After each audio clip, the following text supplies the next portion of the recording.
Alhamdulillah, alhamdulillahilladzi qad jama'ana fi hadzal masjidil mubarak. Ashhadu an la ilaha illallah wahdahu la syarika lah,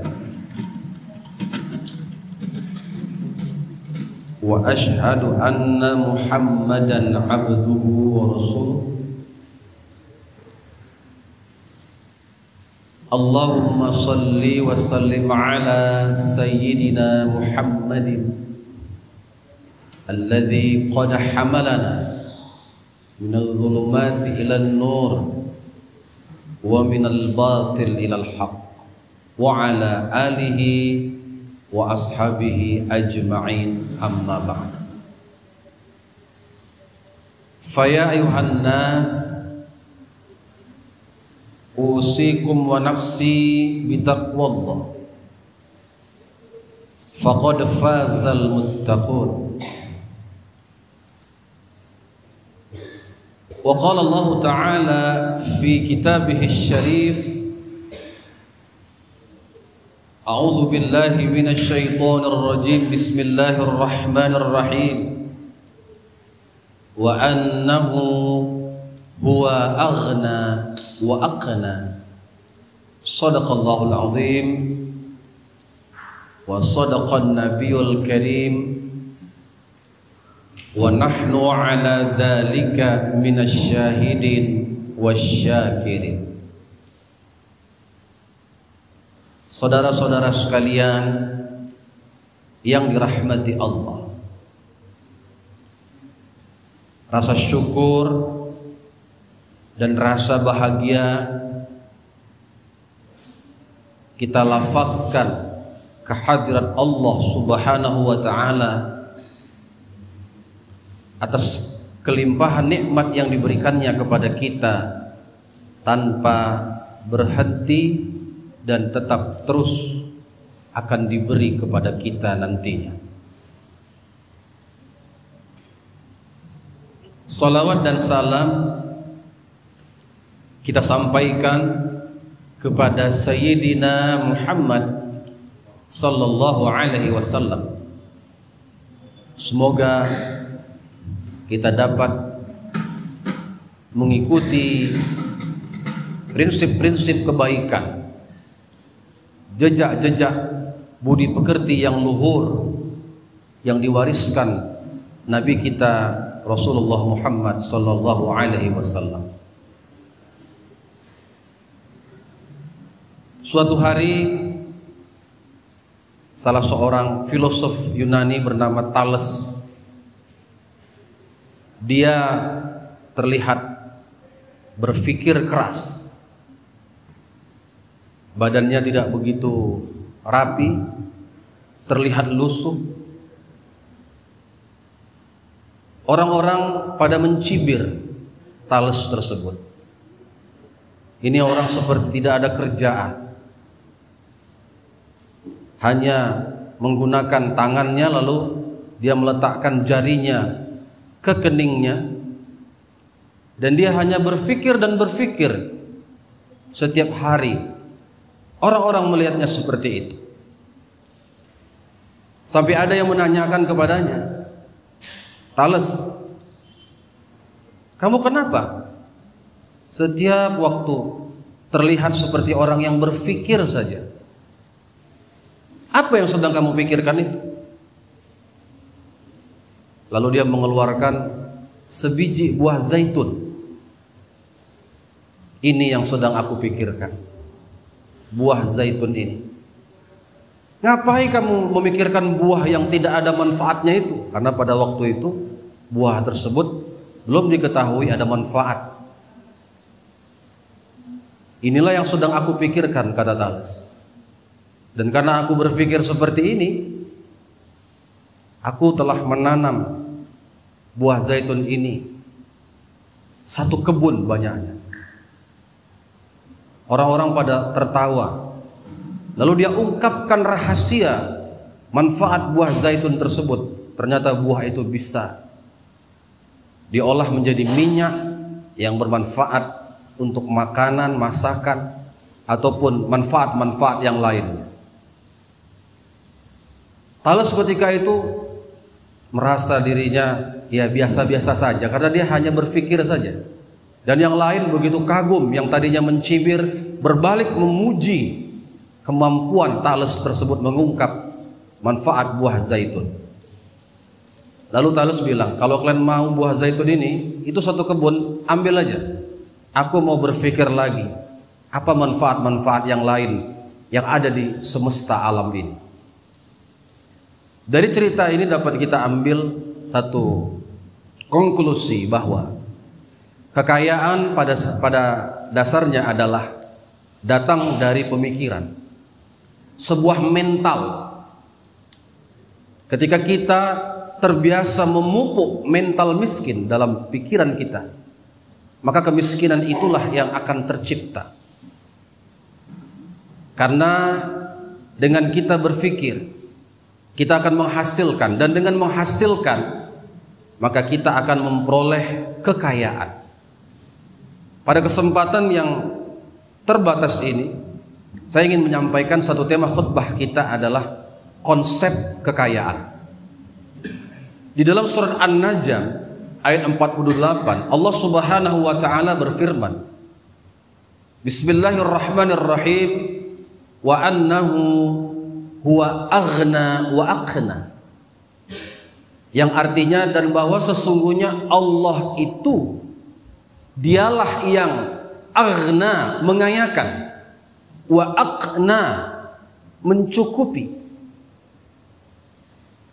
Kalau kita perhatikan, kita dengar ayat tadi itu, Allah mengayakan, Dia mencukupi.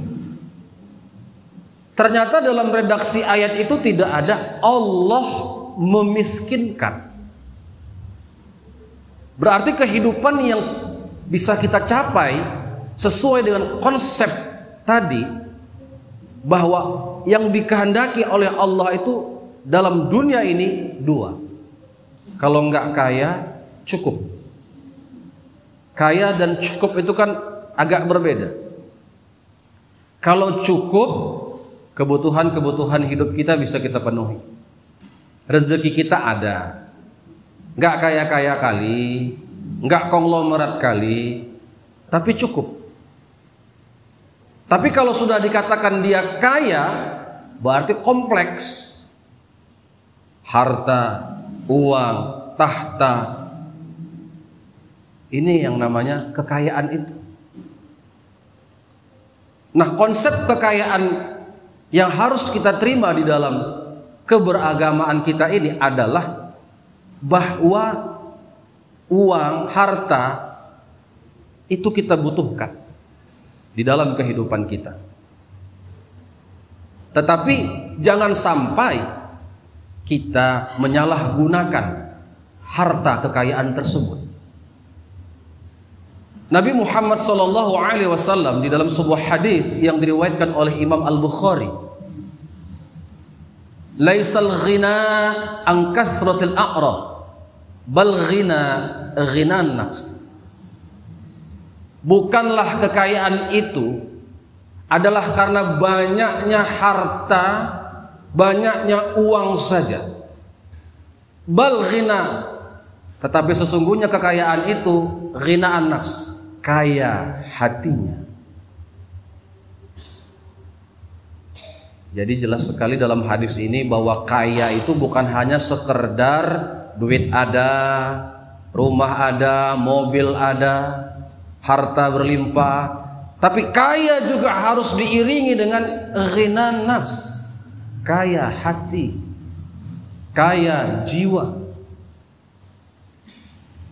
Hadis ini disyarah oleh Imam Ibnu Hajar Al-Asqalani di dalam kitabnya Fathul Bari bi Syarh Sahih Al-Bukhari. Beliau mengatakan, laisa ghaniyan, bukanlah orang yang kaya itu lidzatihi, kayanya karena materinya. Tetapi kekayaan di sini bal bihasbi tasarrufihi fi. Kaya di sini berdasarkan bagaimana dia menggunakan kekayaan itu. Bagaimana kita memanfaatkan, menafkahkan harta kita, apakah di jalan kebaikan atau di jalan kejahatan, itu yang menentukan kita kaya atau tidak. Jadi konsep kaya dalam agama di sini adalah kita kaya, memiliki harta, memiliki segalanya, tapi kita juga harus menggunakannya di jalan kebaikan. Jadi kalau ada orang yang hanya secara fisik terlihat dia kaya, tetapi dia bermaksiat, tetapi dia gunakan hartanya itu untuk mabuk-mabukan, dia gunakan uangnya itu untuk menyakiti orang lain, dia gunakan uangnya itu untuk sombong-sombongan, itu belum kaya pada hakikatnya. Hadirin yang dirahmati Allah, Rasulullah Muhammad SAW mengajarkan kepada kita satu doa. Allahumma aghnini bihalalika an haramik. Ya Allah, aku bermohon kepadamu, kayakanlah aku dari yang halal, bukan dari yang haram.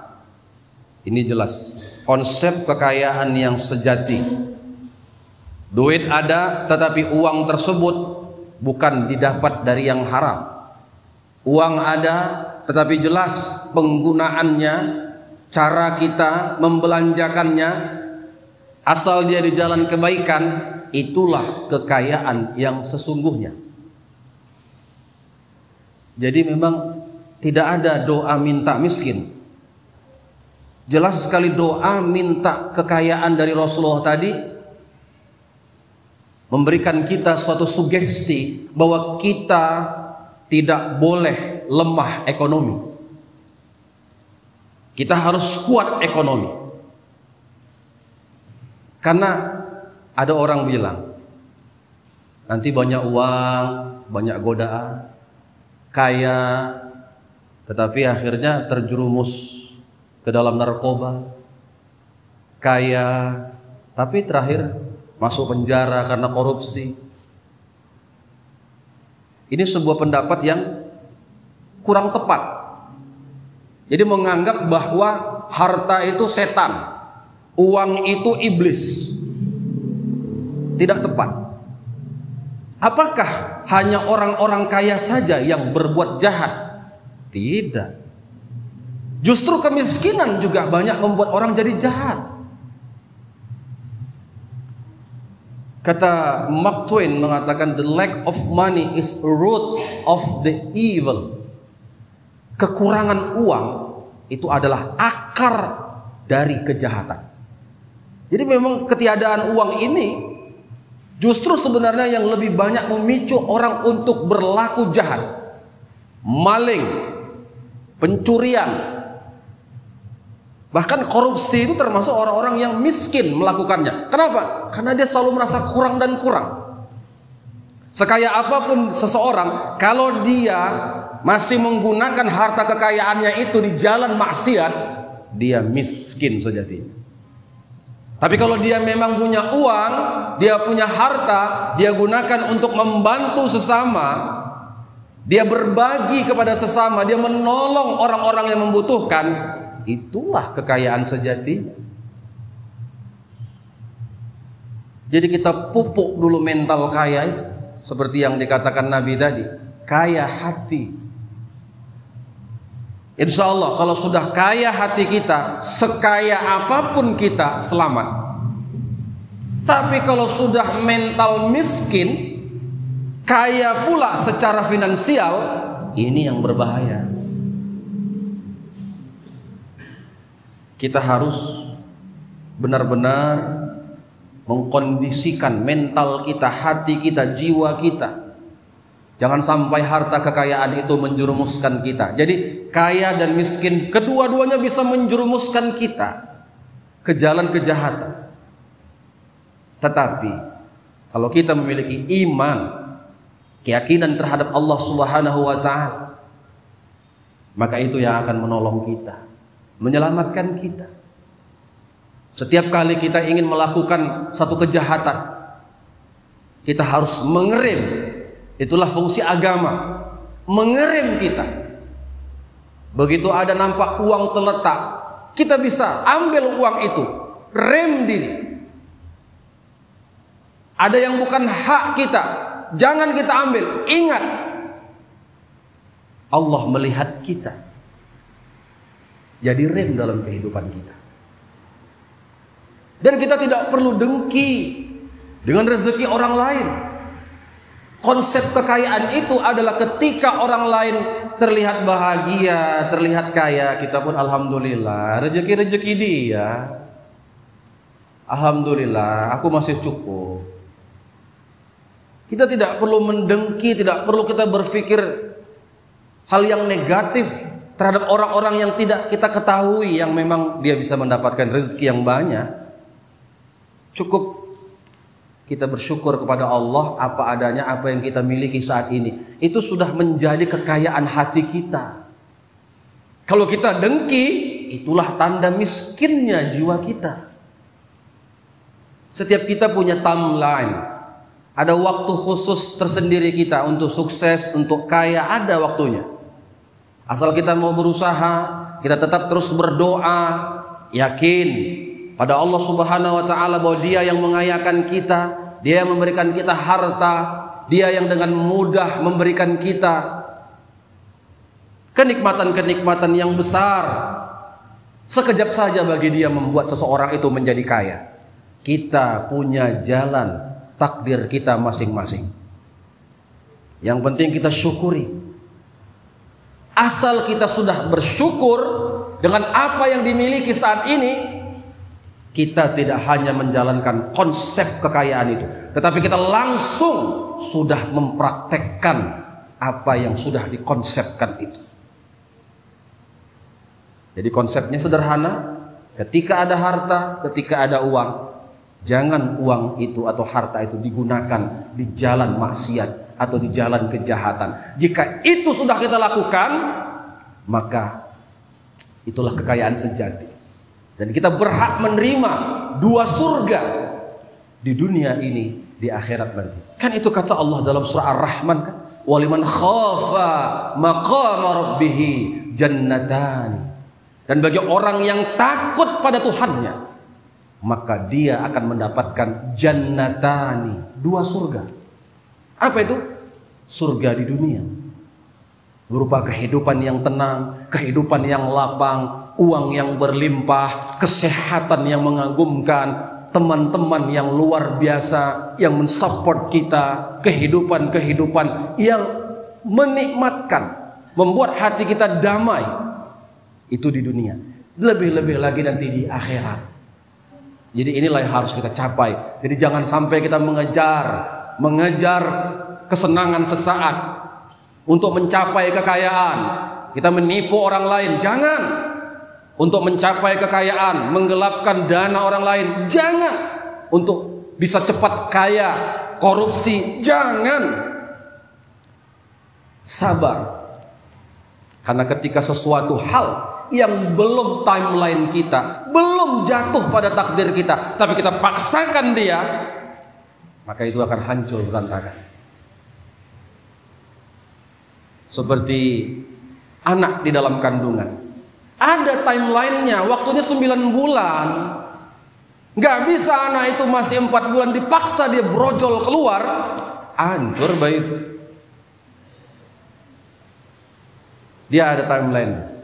Pada masanya 9 bulan dia akan keluar secara alamiah. Begitu juga kekayaan itu. Ada masanya rezeki kita seret, ada masanya rezeki kita berlimpah ruah. Kita tunggu saja. Kita tunggu kelimpahan nikmat yang diberikan Allah kepada kita, bagi kita yang siap menjalankan konsep kekayaan yang sangat-sangat luar biasa ini. Barakallahu li wa lakum fil Qur'anil azim wa nafa'ani wa iyyakum bima fihi minal ayati wadh-dhikril hakim wa taqabbal minni wa minkum tilawatahu innahu huwal ghafurur rahim.